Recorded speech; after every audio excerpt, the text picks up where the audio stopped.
نویت سنت الاعتکاف۔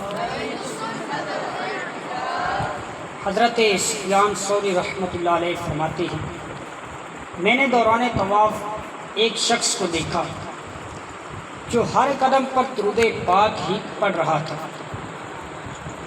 میں نے اس سے پوچھا، اے بھائی، طواف کے دوران پڑھنے کی اور دعائیں اور اذکار بھی ہیں، ان سب کے بجائے صرف درود پاک ہی کا ورد کیے جا رہے ہو، اس میں کیا راز ہے؟ اس نے جواباً کہا کہ میں اور میرے والد دونوں حج کے ارادے سے نکلے تھے۔ راستے میں میرے والد محترم بیمار ہوئے اور اسی بیماری میں ان کا انتقال ہو گیا۔ والد کی وفات کا دکھ اپنی جگہ، اس کے ساتھ ساتھ بہت پریشانی کی بات میرے لیے یہ تھی کہ میرے والد صاحب کا چہرہ بالکل سیاہ ہو گیا۔ یہ دیکھ کر میں نے ابو جان کا چہرہ ڈھانپ دیا اور دکھ کی کیفیت میں بیٹھ گیا۔ بیٹھے بیٹھے میری آنکھ لگ گئی۔ میں نے خواب میں دیکھا ایک بہت حسین و جمیل شخص، ان کا لباس انتہائی صاف شفاف تھا اور ان سے ایسی خوشبو مہک رہی تھی جو میں نے کبھی نہ سنی تھی۔ وہ ذی وقار شخصیت میرے والد محترم کے قریب تشریف لائے اور چادر ہٹائی اور اپنا مبارک ہاتھ ان کے چہرے پر پھیر دیا۔ اللہ اللہ، بس وہ نورانی ہاتھ چہرے پر لگنے کی دیر تھی کہ میرے والد محترم کا سیاہ چہرہ نور سے جگمگا اٹھا۔ ایک بے کس پر ایسی کرم نوازی فرمانے کے بعد وہ ذی وقار شخصیت جب پلٹنے لگے تو میں جلدی سے ان کے دامن کے ساتھ لپٹ گیا اور ادب سے عرض کیا کہ آپ نے اس ویرانے میں مجھ پر اور میرے والد پر ایسی کرم نوازی فرمائی، آپ کون ہیں؟ فرمایا، میں صاحب قرآن محمد بن عبد اللہ صلی اللہ علیہ وآلہ وسلم ہوں۔ تیرے ابو بہت گناہ گار تھے، البتہ اس کے ساتھ ساتھ مجھ پر کثرت سے درود پاک بھی پڑھا کرتے تھے۔ جب یہ اس بیماری میں مبتلا ہوئے تو مجھ سے فریاد کی، اور بے شک جو مجھ پر درود پاک کی کثرت کرتا ہے تو میں اس کی فریاد بھی سنتا ہوں۔ اس نوجوان نے مزید کہا کہ جب میری آنکھ کھلی تو میں نے دیکھا میرے والد صاحب کا چہرہ سفید چمکدار ہو چکا تھا۔ بھورے بے کس کو شمع سے کیا کام، ہو چراغے سرے بازار درود، قبر میں خوب کام آتی ہے، بے کسوں کی ہے یار غار درود۔ شعر کی وضاحت ہے، یعنی بے کس و گناہ گار کو قبر میں شمع کی ضرورت نہیں، کاش قبر میں درود پاک کے چراغ روشن ہو جائیں۔ بے شک درود پاک قبر کا ساتھی ہے، گناہ گاروں کا یار غارو یار مزار درود پاک ہی ہے۔ صلو علی الحبیب صلی اللہ تعالی علی محمد وعلی آلہ وصحبہ وبارک وسلم۔ حدیث پاک میں ہے، انما الاعمال بالنیات، اعمال کا دار و مدار نیتوں پر ہے۔ اے عاشقان رسول، نیتوں سے عمل کا ثواب بڑھ جاتا ہے۔ آئیے بیان سننے سے پہلے کچھ اچھی نیتیں کر لیتے ہیں۔ نیت کیجیے، رضائے الہی کے لیے بیان سنوں گا، با ادب بیٹھوں گا، خوب توجہ سے بیان سنوں گا، جو سنوں گا اسے یاد رکھنے، خود عمل کرنے اور دوسروں تک پہنچانے کی کوشش کروں گا۔ صلو علی الحبیب صلی اللہ تعالی علی محمد وعلی آلہ وصحبہ وسلم۔ پیارے آقا مکی مدنی مصطفیٰ صلی اللہ تعالی علیہ وآلہ وسلم کہ دنیا میں تشریف لانے سے سینکڑوں سال پہلے کی بات ہے کہ طبا حمیری جو اپنے دور کے عظیم بادشاہ تھے، یہ وہی خوش نصیب ہیں کہ جب انہوں نے اپنے علماء کی زبانی سرور انبیاء مکی مدنی مصطفیٰ صلی اللہ علیہ وآلہ وسلم کا ذکر خیر سنا تو آپ صلی اللہ علیہ وآلہ وسلم پر ایمان بھی لائے اور حضور اقدس صلی اللہ علیہ وآلہ وسلم کے نام ایک خط بھی لکھا جو نسل در نسل حضرت ایوب انصاری رضی اللہ تعالی عنہ کے پاس پہنچا اور آپ نے سرکار اعظم نور مجسم صلی اللہ علیہ وآلہ وسلم کی خدمت میں پیش کیا۔ رسول خدا احمد مجتبیٰ صلی اللہ علیہ وآلہ وسلم نے طبع حمیری کی تعریف بھی فرمائی اور انہیں برا کہنے سے منع بھی فرمایا۔ خیر، طبع حمیری پوری دنیا کے بادشاہ تھے۔ ان کے ایمان قبول کرنے سے پہلے کی بات ہے، ایک دن ان کو خیال ہوا کہ زمین کی سیر کرنی چاہیے اور دیکھنا چاہیے کہ لوگ کس حال میں ہیں۔ چنانچہ یہ بادشاہ جاہ و جلال کے ساتھ سفر پر روانہ ہوئے۔ بادشاہ کا لشکر جس شہر میں پہنچتا اس شہر کے لوگ آگے بڑھ کر استقبال کرتے، احترام بجا لاتے۔ بادشاہ سلامت ہر شہر سے علماء کو اپنے ساتھ لیتے اور آگے روانہ ہو جاتے۔ کرتے کرتے تقریباً 1,00,000 علماء بادشاہ سلامت کے ساتھ ہو گئے۔ بادشاہ سلامت سفر کرتے کرتے مکہ مکرمہ پہنچے۔ یہاں کا معاملہ دوسرے شہروں سے مختلف تھا۔ طبع حمیری جس شہر میں پہنچتے تھے لوگ آگے بڑھ کر استقبال کرتے تھے، مگر مکہ مکرمہ لوگوں نے نہ تو بادشاہ کا استقبال کیا اور نہ عزت و احترام بجایا۔ یہ دیکھ کر بادشاہ کو بہت غصہ آیا۔ اس نے اپنے وزیر کو بلا کر اپنے غصے کا اظہار کیا تو وزیر نے بتایا کہ بادشاہ سلامت مکہ مکرمہ میں ایک گھر ہے جسے یہ لوگ بیت اللہ کہتے ہیں، یہ لوگ بس اس گھر کی عزت کرتے ہیں۔ یہ سن کر بادشاہ کو اور غصہ آیا۔ بادشاہ نے حکم دیا اس گھر کو گرا دیا جائے اور یہاں کے لوگوں کو قتل کر دیا جائے۔ معاذ اللہ۔ جیسے ہی بادشاہ نے یہ حکم جاری کیا اسی وقت اس کے سر میں سخت درد شروع ہو گیا، ساتھ ہی آنکھوں، ناک اور منہ سے ایسا بدبودار پانی بہنا شروع ہوا کہ کوئی شخص اس کے پاس 1 سیکنڈ کے لیے بھی نہیں ٹھہر سکتا۔ بادشاہ کی یہ حالت دیکھ کر طبیبوں کو علاج کا حکم ہوا۔ حکیم طبیب باری باری کوششیں کرنے لگے، مگر بادشاہ کا مرض سمجھنا اور اس کا علاج کرنا تو دور کی بات، کوئی بھی بادشاہ کے پاس ٹھہر ہی نہیں پا رہا تھا۔ آخر سب طبیبوں نے یہی کہا کہ ہم زمینی بیماریوں کا علاج تو کرتے ہیں، آسمانی مرض کا علاج ہمارے پاس نہیں۔ بادشاہ بہت تکلیف میں تھا، کوئی علاج نہیں کر پا رہا تھا۔ اسی حالت میں رات ہو گئی۔ ایک عالم صاحب وزیر کے پاس آئے اور کہا کہ میں کچھ سوال پوچھوں گا، اگر بادشاہ سلامت مجھے درست جواب دیں تو میں ان کا علاج کر سکتا ہوں۔ یہ سن کر وزیر بہت خوش ہوا، فوراً ان عالم صاحب کو لے کر بادشاہ کے پاس پہنچا۔ بادشاہ اور ان عالم صاحب کو تنہا چھوڑ دیا۔ ان عالم صاحب نے پوچھا، اے بادشاہ، کیا آپ نے اس بیت اللہ کو نقصان پہنچانے کا ارادہ کیا تھا؟ بادشاہ نے کہا، ہاں ایسا ہی ہے۔ عالم صاحب بولے، اسی سبب سے آپ کو یہ بیماری لگی ہے۔ اس گھر کا مالک دلی باتوں کو بھی خوب جانتا ہے، آپ اس ارادے سے باز آ جائیے۔ اس گھر یعنی کعبہ شریف اور اس کے خدام کے ساتھ نیکی و بھلائی کا ارادہ کیجیے۔ اگر آپ ایسا کریں گے تو آپ کو شفا حاصل ہوگی۔ چنانچہ بادشاہ نے اپنا ارادہ بدل لیا اور کعبہ شریف کی عزت کرنے، اہل مکہ کے ساتھ نیکی و بھلائی کا ارادہ کیا۔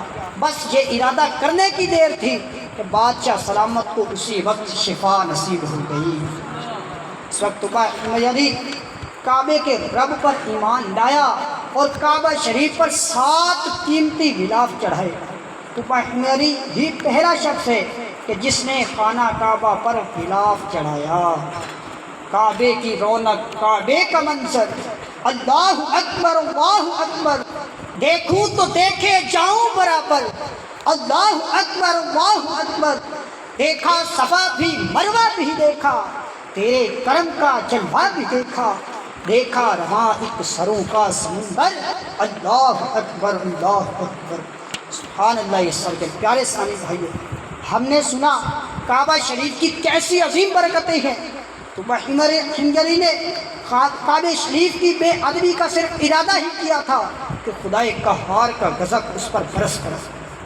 پھر جب اس نے کعبہ شریف کی عزت کا ارادہ کیا تو رب رحمان الرحیم کا دریائے رحمت جوش میں آیا اور توبہ ہیما جی کو اسی وقت دردناک مرض سے شفا نصیب ہو گئی۔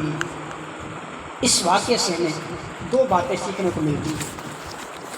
پہلی بات یہ کہ کعبہ شریف کی بے ادبی کرنا ہلاکت میں پڑنے کا سبب ہے۔ دیکھیے توبہ ہیما جی نے کعبہ شریف کو بھی نقصان پہنچایا نہیں تھا، بس ابھی ارادہ ہی کیا تھا کہ اس پر خدائے قہار کا غضب برس پڑا۔ اسی طرح ابرہہ نامی بادشاہ کا واقعہ بھی مشہور ہے۔ یہ بدبخت کعبہ شریف کو نقصان پہنچانے کے لیے ہاتھیوں پر سوار فوج لے کر آیا تھا، لیکن اسے معلوم تھا کہ اس گھر کا مالک، سے یہ معلوم نہیں تھا کہ اس گھر کا مالک یعنی اللہ پاک بڑی قدرتوں والا ہے۔ رب کائنات نے اس کے غرور کو خاک میں ملایا اور ننھے ننھے پرندوں یعنی ابابیلوں کے ذریعے اس کی ہاتھیوں پر سوار فوج کو تباہ و برباد کر دیا۔ اللہ پاک قرآن کریم میں فرماتا ہے أَلَمْ تَرَ كَيْفَ فَعَلَ رَبُّكَ بِأَصْحَابِ الْفِيلِ أَلَمْ يَجْعَلْ كَيْدَهُمْ فِي تَضْلِيلٍ وَأَرْسَلَ عَلَيْهِمْ طَيْرًا أَبَابِيلَ تَرْمِيهِمْ بِحِجَارَةٍ مِّن سِجِّيلٍ فَجَعَلَهُمْ كَعَصْفٍ مَّأْكُولٍ۔ ترجمہ کنز ایمان، کیا تم نے نہ دیکھا کہ تمہارے رب نے ان ہاتھی والوں کا کیا حال کیا؟ کیا اس نے ان کے مکر و فریب کو تباہی میں نہ ڈالا اور ان پر فوج در فوج پرندے بھیجے جو انہیں کنکر کے پتھروں سے مارتے تھے تو انہیں جانوروں کے کھائے ہوئے بھوسے کی طرح کر دیا۔ پیارے سامعین، اللہ پاک ہم سب کو بار بار حج و عمرہ کی سعادت عطا فرمائے۔ یاد رکھیے گناہ ہر جگہ گناہ ہی ہے، البتہ حرم پاک میں خصوصاً کعبہ شریف کے روبرو گناہ کا کام کرنا صرف گناہ ہی نہیں، کعبہ شریف کی بے ادبی بھی ہے۔ اس لیے حرم پاک میں جا کر گناہوں سے خصوصاً بچنا لازمی ہے۔ زمانہ جاہلیت کی بات ہے، ایک شخص جس کا نام اساف تھا، اس نے اور نائلہ نامی ایک خاتون نے عین کعبہ شریف کے اندر بدکاری کی۔ ان بدبختوں کو کعبہ شریف کی حرمت کا بھی احساس نہ ہوا۔ ام المؤمنین سیدہ عائشہ صدیقہ رضی اللہ تعالیٰ عنہ فرماتی ہیں کہ جب ان دونوں نے کعبہ شریف کی ایسی بے ادبی کی تو ان پر اللہ پاک کا غضب برس پڑا اور یہ دونوں اسی وقت پتھر کے بن گئے۔ زمانہ جاہلیت کا ہی واقعہ ہے، ایک عورت اور ایک مرد طواف کر رہے تھے، انہوں نے گندی نیت سے اپنا جسم ایک دوسرے کے ساتھ مس کر دیا، ان پر اسی وقت قہر برسا اور ان کے جسم اسی جگہ سے آپس میں مل گئے۔ اب انہیں لوگوں سے حیا آئی، یہ دونوں ڈر کر وہاں سے بھاگے۔ راستے میں ایک بوڑھے آدمی سے ان کی ملاقات ہوئی۔ اس بوڑھے کو جب ان کی گندی حرکت کا پتہ چلا، اس نے کہا جہاں سے بھاگے ہو وہی واپس جاؤ، سچے دل سے توبہ کرو، تمہیں اس عذاب سے نجات مل جائے گی۔ چنانچہ وہ دونوں واپس کعبہ شریف کے پاس آئے، سچے دل سے توبہ کی اور پکا عہد کیا کہ آئندہ کبھی ایسی گندی حرکت نہیں کریں گے۔ ان کی توبہ قبول ہوئی اور اللہ پاک نے انہیں عذاب سے نجات عطا فرما دی۔ اے عاشقان رسول، دیکھا آپ نے کعبہ شریف کے قرب میں گناہ کرنا کس قدر ہلاکت خیز ہے۔ اس لیے گناہوں سے تو ہر جگہ ہی بچنا لازمی ہے، البتہ حج کا شرف ملے، عمرے کی سعادت ملے، حرم پاک کی حاضری ہو تو وہاں گناہوں سے بچنا زیادہ ضروری ہے۔ شرف مجھ کو ہر سال حج کا خدا دے، مدینہ بھی ہر بار مولا دکھا دے، شرف دے دے کعبہ کا دے دے الہی، مجھے سبز گنبد کا جلوہ دکھا دے، عبادت میں لگ جائے دل یا الہی، میرے دل سے غفلت کا پردہ ہٹا دے، سیاہ ہے میرا سارا اعمال نامہ، الہی سیاہی تو اس کی مٹا دے۔ صلو علی الحبیب صلی اللہ تعالی علی محمد وعلی آلہ وصحبہ وبارک وسلم۔ پیارے اسلامی بھائیو، توبہ علی کے واقعے سے ہمیں یہ بھی سیکھنے کو ملا کہ کعبہ شریف بہت ہی بابرکت مقام ہے۔ اس کے ادب و احترام کی برکت سے غضب الہی سے نجات اور بیماریوں سے شفا حاصل ہوتی ہے۔ علماء فرماتے ہیں کہ کعبہ شریف کی برکات میں سے ایک برکت یہ بھی ہے کہ پرندے اس کے ادب کے پیش نظر اس کے اوپر سے نہیں گزرتے۔ کوئی پرندہ کبھی بھی کعبہ شریف کی چھت یا اس کی دیواروں پر نہیں بیٹھتا۔ ہاں، جب کوئی پرندہ بیمار ہو تو کعبہ شریف کی چھت پر بیٹھتا ہے یا اس کے اوپر سے گزر جاتا ہے، اس کی برکت سے اسے شفا مل جاتی ہے۔ شفاء الغرام میں ہے، اہل مکہ کا سالہ سال سے یہ دستور رہا ہے کہ کوئی بچہ پیدائشی گونگا ہوتا تو اسے کعبہ شریف میں لاتے اور کعبہ شریف کے دروازے کی چابی اس کے منہ میں رکھتے، جس کی برکت سے وہ بچہ بولنے لگتا تھا۔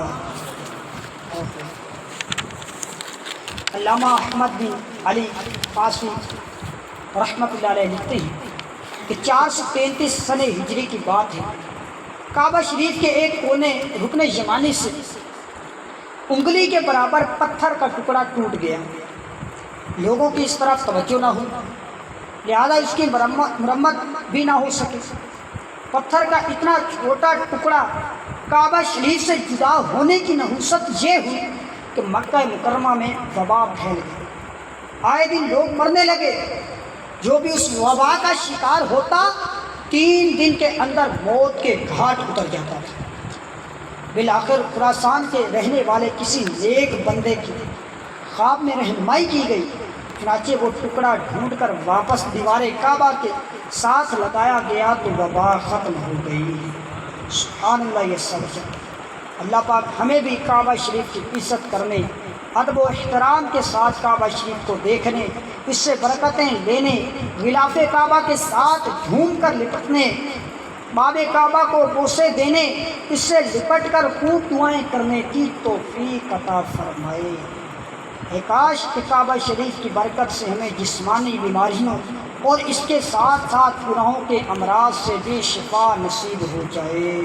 آمین بجاہ خاتم النبیین صلی اللہ علیہ وآلہ وسلم۔ تو مکہ دکھا دے، مدینہ دکھا دے، تو مکہ دکھا دے، مدینہ دکھا دے، میرے دل میں مکہ مدینہ بسا دے، شرف دے دے کعبے کا دے دے الہی، مجھے سبز گنبد کا جلوہ دکھا دے، تو جسمانی بیماریاں دور فرما دے، روحانی امراض سے بھی شفا دے۔ صلو علی الحبیب صلی اللہ تعالی علی محمد وعلی آلہ وصحبہ وسلم۔ پیارے اسلامی بھائیو، کعبہ شریف کی تاریخ بہت پرانی ہے۔ روایات کے مطابق کعبہ شریف کو 10 مرتبہ تعمیر کیا گیا۔ روایات کے مطابق کعبہ شریف کی پہلی تعمیر فرشتوں نے کی، پھر حضرت آدم علیہ السلام نے اسے دوسری مرتبہ تعمیر فرمایا۔ روایت میں ہے کہ اللہ پاک کے نبی حضرت آدم علیہ السلام جب جنت سے اس دنیا میں تشریف لائے، آپ کو یہاں تنہائی اور وحشت محسوس ہوئی، چنانچہ آپ نے اللہ پاک کی بارگاہ میں فریاد کی، بس اللہ پاک نے آپ کو کعبہ شریف تعمیر کرنے کا حکم فرمایا۔ روایات میں ہے جب حضرت آدم علیہ السلام نے کعبہ شریف کی تعمیر فرمائی تو اس وقت فرشتوں نے 5 پہاڑوں کے پتھر لا کر آپ کی خدمت میں پیش کی، انہی سے کعبہ شریف کو تعمیر کیا گیا۔ ان 5 پہاڑوں کے نام یہ ہیں: نمبر 1 کوہ لبنان، نمبر 2 کوہ طور، نمبر 3 کوہ زیتا، نمبر 4 کوہ جودی، یعنی کوہ جودی جس پر حضرت نوح علیہ السلام کی کشتی ٹھہری تھی، اور نمبر 5 کوہ حرا جو مکہ مکرمہ میں ہے۔ علماء کرام فرماتے ہیں خانہ کعبہ چونکہ نمازوں کے لیے قبلہ ہے اور نماز 5 وقت کی فرض ہے، اسی مناسبت سے کعبہ شریف کی تعمیر 5 پہاڑوں سے ہوئی۔ حج کا شرف ہو پھر عطا یا رب مصطفیٰ، میٹھا مدینہ پھر دکھا یا رب مصطفیٰ، دے دے طواف خانہ کعبہ کا پھر شرف، فرما یہ پورا مدعا یا رب مصطفیٰ۔ رخ سوئے کعبہ ہاتھ میں زمزم کا جام ہو، پی کر میں پھر کروں دعا یا رب مصطفیٰ۔ پیارے اسلام بھائی، کعبہ شریف بیت اللہ ہے، اس کی کیا ہی نرالی شان ہے۔ آئیے کعبہ شریف سے متعلق چند دلچسپ معلومات سنتے ہیں۔ علماء کرام فرماتے ہیں کعبہ شریف کی عمارت مربع شکل کی ہے، اسی لیے کعبہ شریف کو کعبہ یعنی 4 کونوں والا مکان کہتے ہیں۔ لفظ کعبہ کا ایک معنی بلند اور ابھرا ہوا بھی ہے۔ پہلے زمانے میں لوگ کعبہ شریف کی عزت و حرمت کے پیش نظر اپنے گھر کو گول بنایا کرتے تھے اور کعبہ شریف سے اونچے نہیں کرتے تھے، کیونکہ یہی مکان مبارک آس پاس کے سب مکانوں سے بلند تھا، اس لیے اسے کعبہ کہا گیا۔ اسی طرح کعبہ شریف پر پہلے غلاف نہیں ہوتا تھا۔ سب سے پہلے طوفا ہنگری نے کعبہ شریف پر غلاف چڑھایا، اس کے بعد کعبہ شریف پر غلاف چڑھانے کا معمول ہو گیا۔ کعبہ شریف کے غلاف کا رنگ شروع سے سیاہ نہیں ہے، مختلف زمانوں میں دوسرے رنگوں کے غلاف بھی چڑھائے گئے، البتہ عرصہ دراز سے سیاہ رنگ کا ہی غلاف چڑھایا جاتا ہے۔ سید اعلیٰ حضرت رحمۃ اللہ علیہ نے اس کی بڑی پیاری حکمت بیان کی ہے۔ آپ فرماتے ہیں سر سبز وصل یہ ہے سیاہ پوش ہجر ہو، چمکی 2 پتوں سے جو حالت جگر کی ہے۔ وضاحت کہ گنبد خضرا کا سبز رنگ ملنے کی علامت ہے، گنبد خضرا کا سبز رنگ یہ ملنے کی علامت ہے، اور کعبہ معظمہ کا سیاہ رنگ جدائی کی علامت ہے۔ یہی رنگ دل کی بات ظاہر کر رہا ہے جو نور والے آقا صلی اللہ علیہ وسلم سے ملا ہوا ہے، یعنی گنبد خضرا شریف وہ خوشی سے سرسبز ہے، اور جو دور ہے یعنی کعبہ شریف وہ جدائی کے غم میں سیاہ لباس پہنے ہوئے ہے۔ پیارے اسلام، پیارے نبی رسول ہاشمی صلی اللہ علیہ وسلم کے دادا جان حضرت عبد المطلب نے کعبہ شریف کو ایک بار سونے سے سجایا تھا۔ اسی طرح ولید بن عبد الملک نے اپنے دور حکومت میں 36,000 سونے کی اشرفیاں بیچی اور اپنے گورنر کو حکم دیا کہ اس رقم سے کعبہ شریف کی دیواروں پر سونے کا کام کروایا جائے، سونے کا پرنالہ بنوایا جائے اور ستونوں پر بھی سونا چڑھایا جائے۔ اسی طرح امین بن ہارون الرشید نے اپنے دور حکومت میں کعبہ شریف کے دروازے پر سونے کا پتھر چڑھوایا اور اس میں سونے کی کیلیں لگوائیں۔ صلو علی الحبیب صلی اللہ تعالی علی محمد وعلی آلہ وصحبہ وسلم۔ پیارے اسلامی بھائیو، کعبہ شریف بہت ہی بابرکت مقام ہے، اس کی بہت ساری خصوصیات ہیں۔ اللہ پاک فرماتا ہے ترجمہ کنز ایمان، اور یاد کرو جب ہم نے اس گھر کو لوگوں کے لیے مرجع اور امان بنایا۔ اس آیت کریمہ میں کعبہ شریف کی 2 خصوصیات بیان ہوئی کہ کعبہ شریف لوگوں کے لیے مرجع یعنی لوٹنے کی جگہ، مرجع یعنی لوٹنے کے مقام ہے، اور کعبہ شریف امن کی جگہ ہے۔ مشہور مفسر قرآن حکیم الامت مفتی احمد یار خان نعیمی رحمۃ اللہ علیہ لکھتے ہیں اس مقام پر سارے جہان کے لوگ جمع ہوتے ہیں، جو ایک بار وہاں آتا ہے وہ بار بار آنا چاہتا ہے، راستے کی مصیبتوں کی پرواہ نہیں کرتا، جو دنیاوی مشاغل سے فارغ ہو جاتا ہے اور اپنی آخری عمر میں قدم رکھتا ہے تو اللہ اللہ کرنے کے لیے کعبہ معظمہ جانے کی کوشش کرتا ہے۔ وہ انبیاء کرام علیہ السلام جن کی قوموں پر عذاب آیا وہ اپنی قوم کی ہلاکت کے بعد عموماً یہاں تشریف لے آتے اور آخر تک یہی تشریف فرما رہتے تھے۔ ہر جگہ سے مسلمان اسی طرف منہ کر کے نماز پڑھتے ہیں، اسی طرح کوئی مسلمان کہیں بھی مرے قبر میں اس کا منہ کعبہ شریف ہی کی طرف کرتے ہیں۔ لہذا معلوم ہوا کہ کعبہ شریف مرجع خلائق یعنی عظیم زیارت کا اور لوگوں کے پلٹنے کا مقام ہے۔ علماء کرام فرماتے ہیں کعبہ شریف کی خصوصیات میں سے ایک خصوصیت یہ بھی ہے کہ جب سے کعبہ شریف بنایا گیا ہے تب سے آج تک کبھی طواف کرنے والوں سے خالی نہیں ہوا۔ ہر وقت انسان، جن یا فرشتے اس کا طواف کرتے ہی رہتے ہیں، یہاں تک کہ حضرت عبداللہ بن زبیر رضی اللہ تعالیٰ عنہ کے دور خلافت میں جب حجاج بن یوسف نے کعبہ شریف پر حملہ کیا، اس روز عین حرم پاک میں طواف کی جگہ پر پتھر برسائے جا رہے تھے۔ لوگ اپنی جان بچانے کی فکر میں تھے، کوئی بھی انسان طواف کرتا نظر نہیں آ رہا تھا، مگر خدائے قدوس کی شان دیکھیے کہ اس وقت بھی ایک اونٹ جھومتا ہوا کعبہ شریف کے طواف میں مصروف تھا۔ اور روایات میں ہے کہ جہاں ہمارا کعبہ شریف ہے اس کی بالکل سیدھ میں آسمان پر فرشتوں کا قبلہ ہے، جسے بیت المعمور کہتے ہیں۔ وہاں فرشتوں کی جماعت ہوتی ہے اور ایک دن میں 70,000 فرشتے وہاں نماز پڑھتے ہیں، جو ایک بار پڑھ لیتے ہیں دوبارہ کبھی ان کی باری نہیں آتی۔ پھر جب شام ہوتی ہے تو یہ 70,000 فرشتے زمین پر آ جاتے ہیں اور کعبہ شریف کا طواف کرتے ہیں۔ سبحان اللہ یسوع۔ پیارے اسلامی بھائیوں، یہ ہے کعبہ شریف کی خصوصیت کہ یہ وہ مبارک مقام ہے کہ جہاں ہر وقت اللہ پاک کی عبادت ہوتی ہی رہتی ہے۔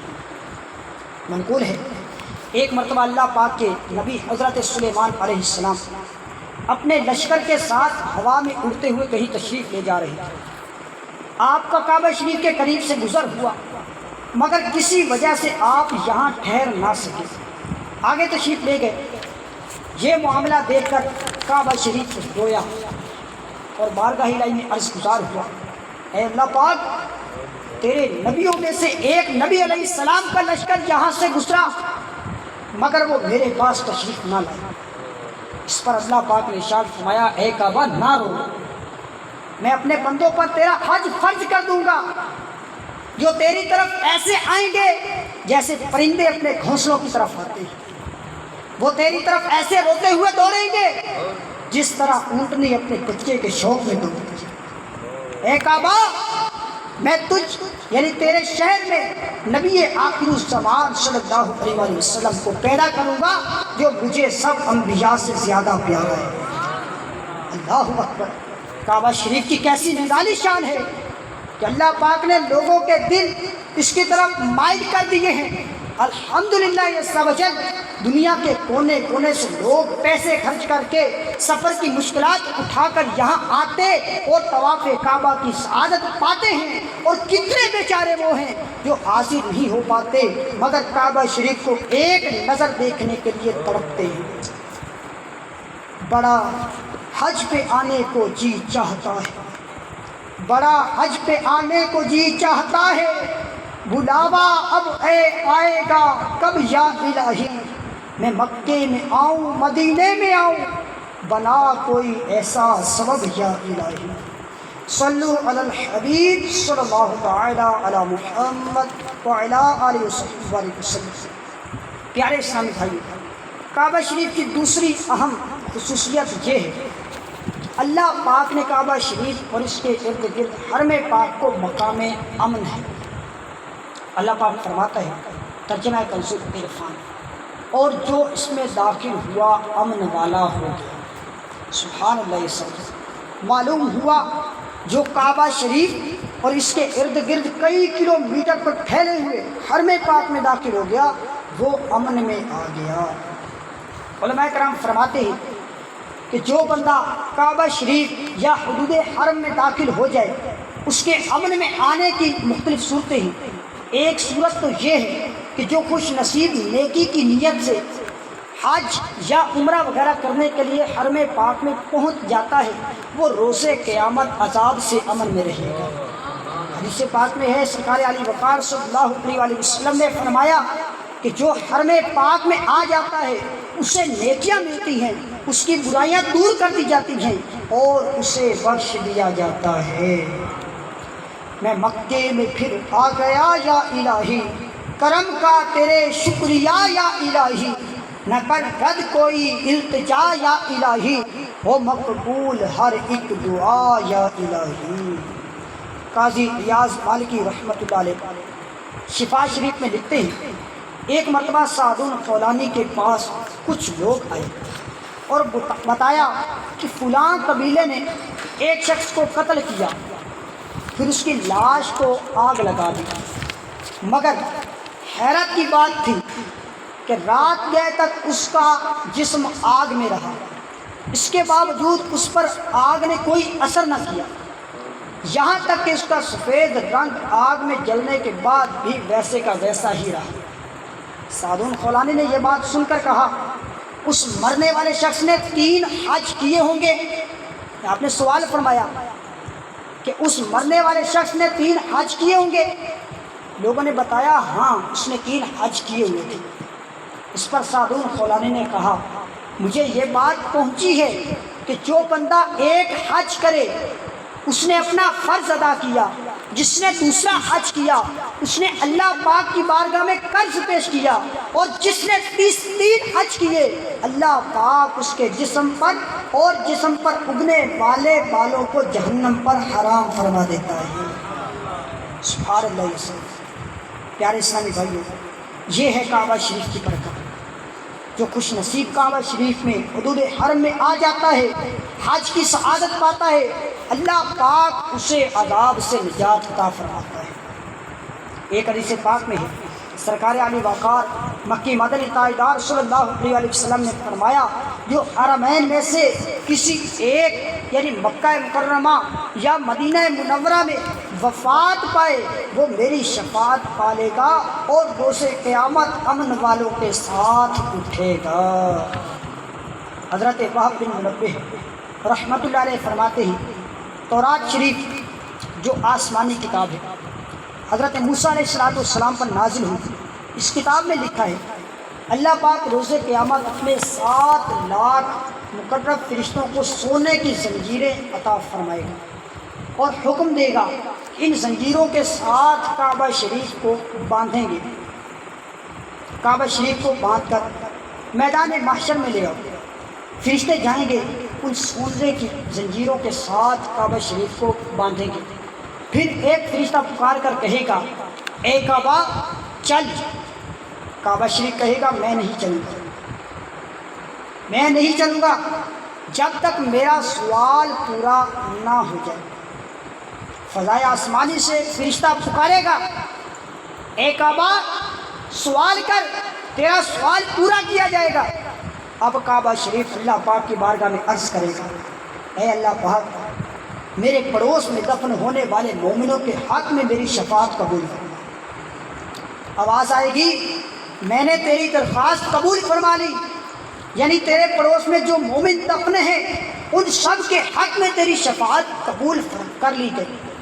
چنانچہ جن مسلمانوں کو مکہ مکرمہ میں دفن ہونے کی سعادت ملی ہوگی ان کو جمع کیا جائے گا، ان کے چہرے سفید چمکدار ہوں گے، وہ سب احرام کی حالت میں کعبے کے گرد جمع ہو جائیں گے اور ان سب کی زبان پر ایک ہی کلمہ ہوگا لبیک اللہم لبیک، میں حاضر ہوں یا اللہ، میں حاضر ہوں۔ اب فرشتے کعبہ شریف کو کہیں گے اے کعبہ اب چل، اب تو تیرا سوال پورا ہو چکا۔ کعبہ شریف کہے گا میں نہیں چلوں گا جب تک میری درخواست قبول نہ ہو جائے۔ فضائے آسمانی سے ایک فرشتہ پکار کر کہے گا اے کعبہ مانگ تجھے دیا جائے گا۔ کعبہ شریف کہے گا اے اللہ پاک، تیرے گنہگار بندے جو دور دور سے غبار آلود ہو کر میرے پاس آئے، انہوں نے اپنے اہل و عیال عزیز رشتہ داروں کو چھوڑا، تیرے حکم پر عمل کرتے ہوئے میری زیارت کے شوق میں آئے اور حج کیا۔ اے رب کریم، میں تجھ سے سوال کرتا ہوں ان حاجیوں کے حق میں بھی میری شفاعت قبول فرما، ان کو قیامت کی گھبراہٹ سے امن عطا فرما اور انہیں میرے گرد جمع فرما دے۔ اللہ پاک فرمائے گا اے کعبہ میں نے ان کے حق میں بھی تیری شفاعت قبول کر لی۔ اب فرشتہ اعلان کرے گا جس نے کعبے کی زیارت کی تھی وہ دیگر لوگوں سے الگ ہو جائے۔ یہ اعلان سن کر اہل محشر میں سے وہ تمام لوگ جو کعبہ کی زیارت سے مشرف ہوئے ہوں گے، جنہوں نے حج کی یا عمرے کی سعادت حاصل کی ہوگی، وہ سب کے سب الگ ہو کر کعبہ شریف کے گرد جمع ہو جائیں گے۔ ان کے چہرے سفید ہوں گے اور جہنم سے بے خوف ہو کر کعبہ شریف کا طواف کر رہے ہوں گے۔ ان کی زبانوں پر بھی ایک ہی کلمہ ہوگا، لبیک اللہم لبیک، میں حاضر ہوں اے اللہ، میں حاضر ہوں۔ پھر فرشتہ پکارے گا اے کعبہ اب تو تیرا سوال پورا ہو گیا، اب تو چل۔ اب کعبہ شریف بھی تلبیہ پڑھے گا، یعنی کعبہ شریف بھی کہے گا لبیک اللہم لبیک، میں حاضر ہوں اے اللہ، میں حاضر ہوں۔ پھر کعبہ شریف کو اس چاند سے میدان محشر میں لایا جائے گا کہ دنیا میں کعبے کی زیارت کرنے والے اس کے گرد طواف کر رہے ہوں گے اور ان سب کی زبانوں پر یہ کلمات ہوں گے لبیک اللہم لبیک، میں حاضر ہوں یا اللہ، میں حاضر ہوں۔ حج کا شرف ہو پھر عطا یا رب مصطفیٰ، میٹھا مدینہ پھر دکھا یا رب مصطفیٰ، دے دے طواف خانہ کعبہ کا پھر شرف، فرما یہ پورا مدعا یا رب مصطفیٰ۔ صلو علی الحبیب صلی اللہ تعالی علی محمد وعلی آلہ وصحبہ وسلم۔ پیارے اسلامی بھائیو، حرم پاک میں داخل ہونے والا امن میں آ جاتا ہے۔ اس کی ایک صورت علماء کرام نے یہ لکھی ہے کہ جو خوش نصیب حرم پاک میں داخل ہو جاتا ہے اللہ پاک مخلوق کے دل میں اس کے لیے شفقت رکھ دیتا ہے، یہاں تک کہ اگر شکار کرنے والا جانور کسی دوسرے جانور مثلا شیر ہرن پر حملہ کر رہا ہو اور وہ جانور دوڑ کر حدود حرم میں پہنچ جائے تو شکاری جانور اسے بھی چھوڑ دیتا ہے، اس پر حملہ نہیں کرتا۔ اسی طرح جو یہاں آ کر پناہ لیتا ہے اللہ پاک اسے پناہ عطا فرماتا ہے۔ صلو علی الحبیب صلی اللہ تعالی علی محمد وعلی آلہ وسلم۔ پیارے اسلامی بھائیو، کعبہ شریف کی ایک خصوصیت یہ بھی ہے کہ دنیا میں یہ واحد وہ مقام ہے جہاں کا طواف کیا جاتا ہے۔ اللہ پاک قرآن کریم میں فرماتا ہے ترجمہ کنز ایمان، اور اس آزاد گھر کا طواف کریں۔ منقول ہے کہ ایک بار حضرت امام زین العابدین رضی اللہ تعالیٰ عنہ طواف فرما رہے تھے۔ ایک شخص نے آپ سے سوال پوچھا مگر امام زین العابدین رضی اللہ تعالیٰ عنہ نے اس کی طرف کوئی توجہ نہ فرمائی، حتیٰ کہ آپ نے طواف کے 7 پھیرے مکمل فرمائے۔ پھر آپ رضی اللہ تعالیٰ عنہ خیمے میں تشریف لائے اور میزاب رحمت کے نیچے کھڑے ہو کر 2 رکعت نماز ادا فرمائی، پھر سیدھے بیٹھ گئے اور فرمایا وہ سوال کرنے والا کہاں ہے؟ اس شخص کو حاضر کیا گیا۔ امام زین العابدین رضی اللہ تعالیٰ عنہ نے فرمایا کیا پوچھتے تھے؟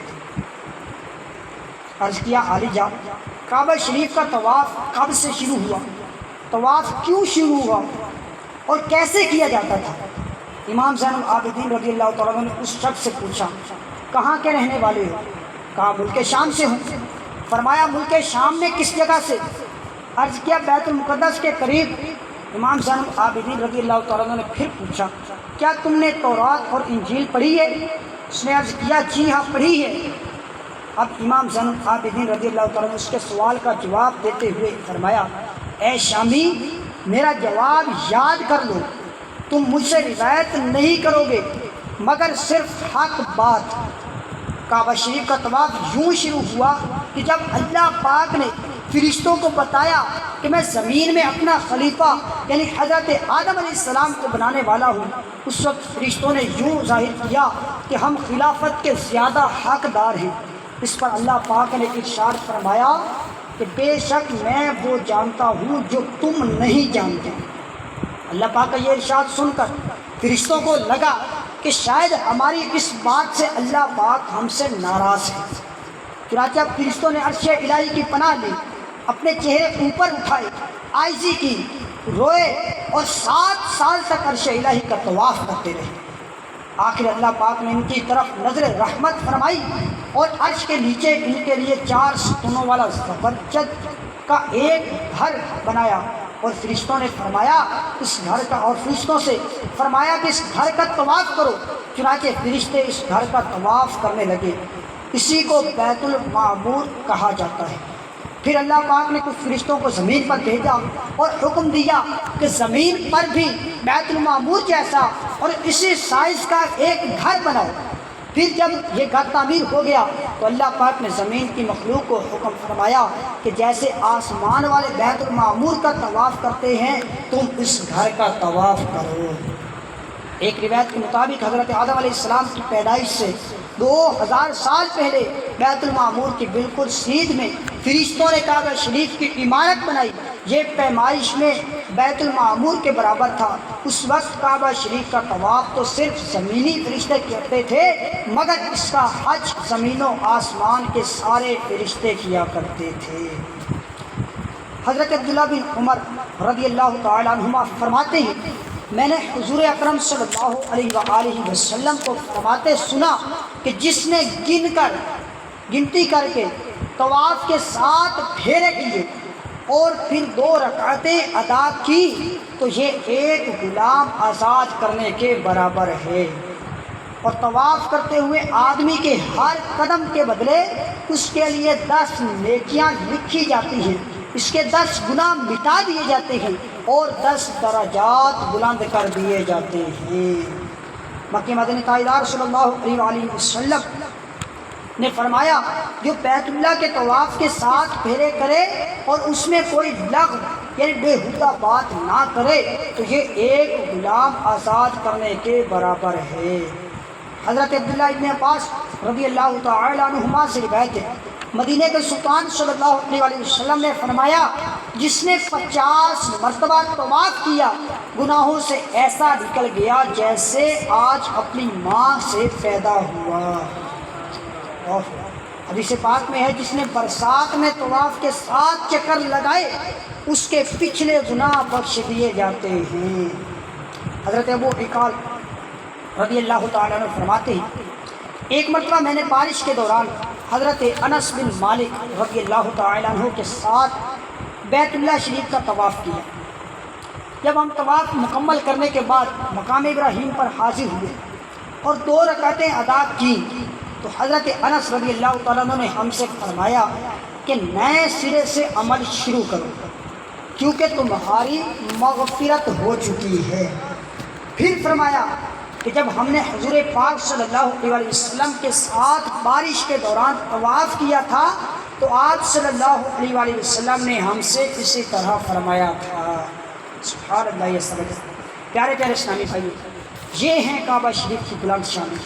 کعبہ شریف بابرکت مکان ہے، اس کی برکت سے شفا ملتی ہے، کعبہ شریف کی طرف دل مائل رہتے ہیں، کعبہ شریف کی برکت سے امن و امان نصیب ہوتا ہے، کعبہ شریف کی برکت سے روز قیامت امن والوں کے ساتھ اٹھنا نصیب ہوگا۔ کعبہ شریف سے پناہ حاصل کرتا ہے، جو کعبہ شریف سے پناہ حاصل کرتا ہے اسے پناہ دی جاتی ہے۔ کعبہ شریف کا طواف کرنا منفرد نیکی ہے، طواف کرنے والے کو ہر قدم پر 10 نیکیاں ملتے ہیں، 10 گناہ مٹائے جاتے ہیں اور 10 درجات بلند کر دیے جاتے ہیں۔ اے کاش کہ ہمیں بھی کعبہ شریف کی زیارت کرنا، غلاف کعبہ سے لپٹنا، حتیم پاک میں نماز پڑھنا، حجر اسود کو چومنا اور کاش جھوم جھوم کر کعبہ شریف کا طواف کرنا نصیب ہو جائے۔ آمین بجاہ خاتم النبیین صلی اللہ علیہ وسلم۔ پیارے اسلامی بھائیو، یاد رکھیے کعبہ شریف کی حاضری یعنی حج و عمرہ کے لیے مال و دولت کی نہیں بلکہ دل کی تڑپ اور ذوق و شوق کی ضرورت ہے۔ جس کے دل میں تڑپ ہو اس کے لیے کہیں نہ کہیں سے اسباب بن ہی جاتے ہیں۔ امام ابن جوزی رحمۃ اللہ علیہ فرماتے ہیں ایک عاشق رسول تھا، اسے حج پہ جانے کا بڑا شوق تھا۔ 3 سال تک مسلسل وہ حج کے لیے دعائیں کرتا رہا، گڑ گڑا کر رب کی بارگاہ میں عرض کرتا رہا بڑا حج پہ آنے کو جی چاہتا ہے، بلاوا اب آئے گا کب یا الہی، میں مکے میں آؤں مدینے میں آؤں، بنا کوئی ایسا سب یا الہی۔ مسلسل 3 سال دعائیں کرتا رہا لیکن اس کے دل کی حسرت پوری نہ ہوئی۔ 4تھے سال حج کا موسم تھا، دل میں حرمین شریفین پہنچنے، کعبہ شریف کی زیارت کا شوق پروان چڑھا۔ اس نے تڑپ تڑپ کر اللہ کریم کی بارگاہ میں دعائیں کی، اب کی بار اس پر کرم ہو ہی گیا۔ چنانچہ ایک رات جب یہ سوئی ہوئی قسمت جاگ اٹھی، آنکھ لگی تو دل کی آنکھیں کھل گئی۔ بگڑی بنانے والے آقا صلی اللہ علیہ وآلہ وسلم ایک عاشق رسول کے دل کی حسرت کو پورا فرمانے کے لیے خواب میں تشریف لائے۔ امت کے حال سے وہ آگاہ ہر گھڑی ہیں، خوابوں میں آ رہے ہیں، بگڑی بنا رہے ہیں۔ رسول رحمت صلی اللہ علیہ وآلہ وسلم نے اپنے اس عاشق کو فرمایا کہ تم اس سال حج کے لیے چلے جانا۔ رسول اکرم صلی اللہ علیہ وسلم کی زبان مقدس سے حج کی اجازت کی خوشخبری سنتے ہی اس عاشق رسول کی آنکھ کھل گئی۔ بارگاہ نبوت سے حج کی اجازت مل چکی تھی، اس کا دل خوشی سے جھوم رہا تھا۔ سرکار علی وقار صلی اللہ علیہ وآلہ وسلم کی میٹھی میٹھی پیاری پیاری آواز اس کے کانوں میں رس گھول رہی تھی۔ وہ بہت خوش تھا، لیکن اچانک یاد آیا کہ حج کی اجازت تو مل گئی، مگر میرے پاس تو اتنے اسباب ہی نہیں کہ حج پر جا سکوں۔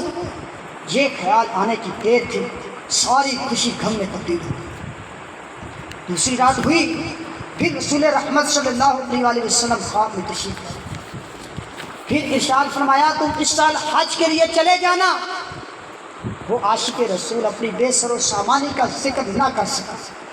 تیسری رات پھر کرم ہوا، پھر اللہ کے رسول صلی اللہ علیہ وآلہ وسلم خواب میں تشریف لائے اور فرمایا تم اس سال حج کے لیے چلے جانا۔ اس بار بھی یہ اپنی پریشانی بیان نہ کر پایا۔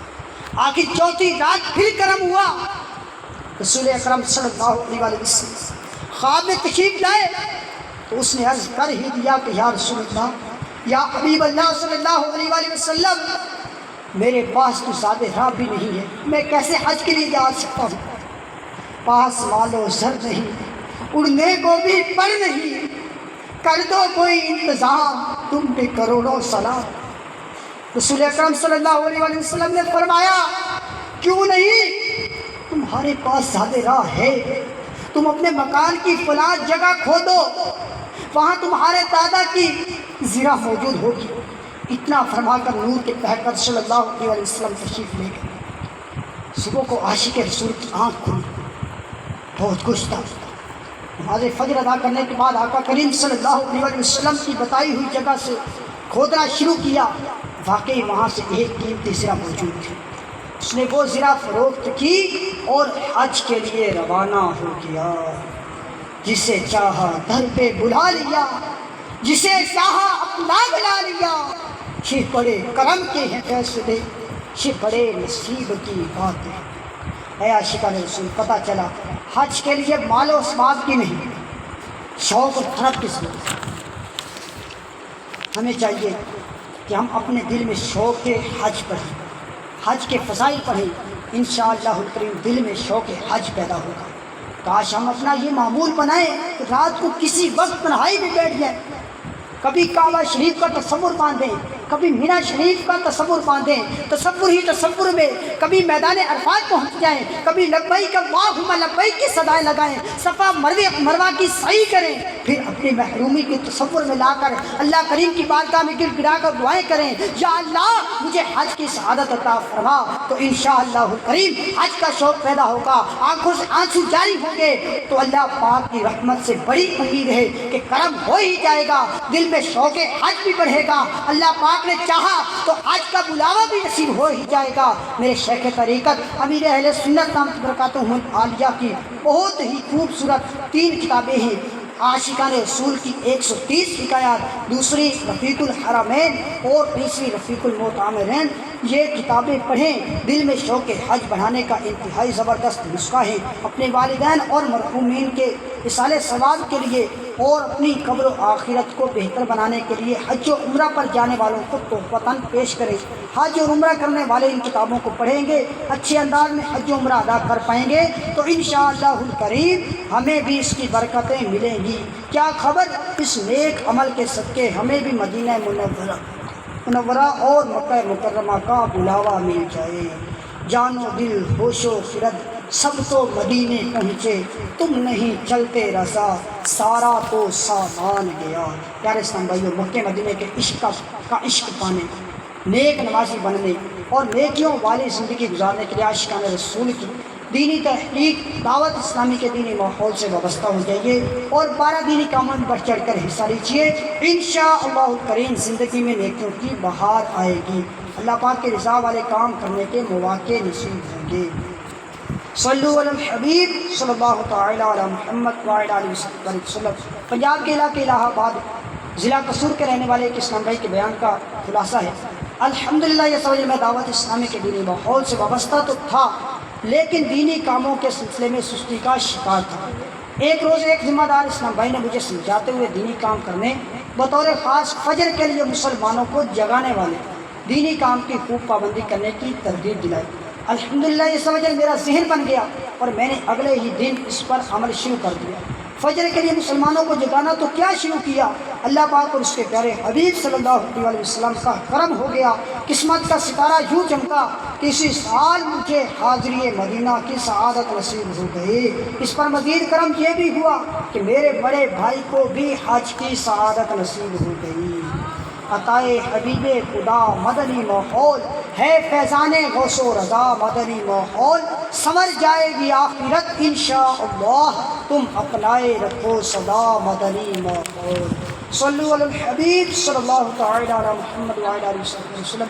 اسی طرح میرے محترم پیارے اسلامی دعوت اسلامی کے موبائل اپلیکیشن ہے حج اور عمرہ، اس میں بھی انشاءاللہ آپ کو حج اور عمرے کے حوالے سے کافی معلومات ملے گی، تو اسے بھی اپنے موبائل میں انسٹال کر کے اس سے بھی فائدہ لے سکتے ہیں۔ پیارے اسلامی بیان کو اختتام کی طرف لاتے ہوئے سنت کی فضیلت اور چند آداب زندگی بیان کرنے کی سعادت حاصل کرتا ہوں۔ ایک روز سرکار مدینہ صلی اللہ علیہ وسلم نے 3 مرتبہ فرمایا کہ میرے نائب پر اللہ پاک کی رحمت ہو۔ عرض کیا گیا حضور آپ کے نائب کون ہیں؟ فرمایا میری سنت سے محبت کرنے اور دوسروں کو سکھانے والے۔ سینہ تیری سنت کا مدینہ بنے آقا، جنت میں پڑوسی ہمیں تم اپنا بنانا۔